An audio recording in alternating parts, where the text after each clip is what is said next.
دا وخت زه راغلی ما توربېلی غازي ته او دلته کې زه د سیند په غاړه باندې ولاړ یم. یقین وکړئ چې دا سیند مې ولید، نوړه مې غوښتل چې یاره تاسو سره زه دا شیر کړم.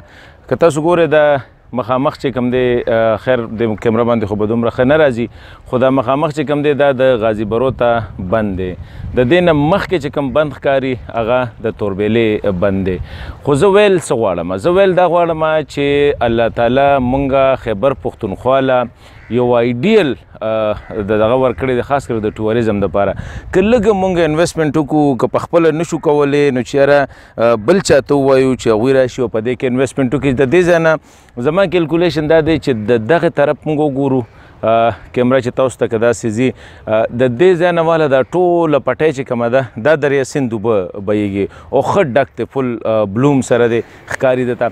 د دې نه واخله دا چې مونږ داسې ځو نو تقریبا د هنډ پورې نه، بلکې زه وایم چېرې دا د خیر آباده پورې ډېر یو مزیدار غونته کې ځای جوړېږي دغې طرف ته.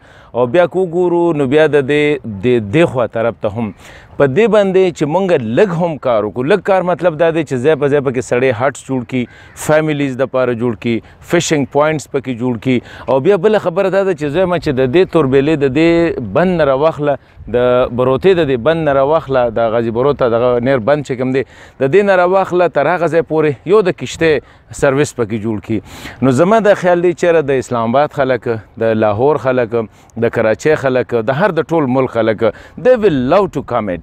او زه به دا وایم چې په خاصه توګه باندې زمونږ نوی چې د ټوریزم منسټر ډېر ډاینامیک او ینګ انرجیټک عاطف خان، چې زه هغه ته وایم چېرې د دې ځای خامخا یو ویزټ وکړي او دې باندې زما نه دی خیال چېرې په دې باندې به پیسې راشي.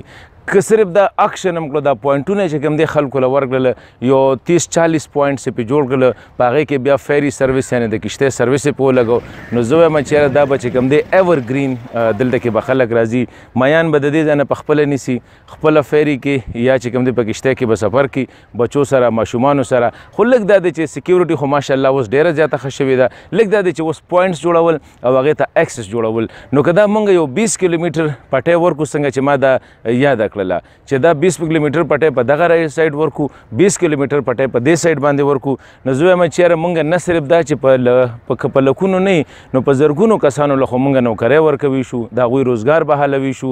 او لږ په دې کې چې څنګه ما ووایي چېرې د کشتو یو سروس چې دا 22 کیلومیټر چې کوم دی سړی د غازي نه روان شي تر هنډه پورې یا هنډ نه وروسته مخکې هم چې ځي د اټک خیر آباده پورې، نو اټ کین میک این آیډیل ټورسټ سایټ. او زما خیال دی چېرې عاطف خان دا ما ځکه دا ویډیو دغه کړله چېرې زه وایم چې دا ویډیو به زه هغه له لیږم هم، چېرې دا ډېر زبردست یو 22 کیلومیټر ټریک چې کوم دی دا جوړ کا.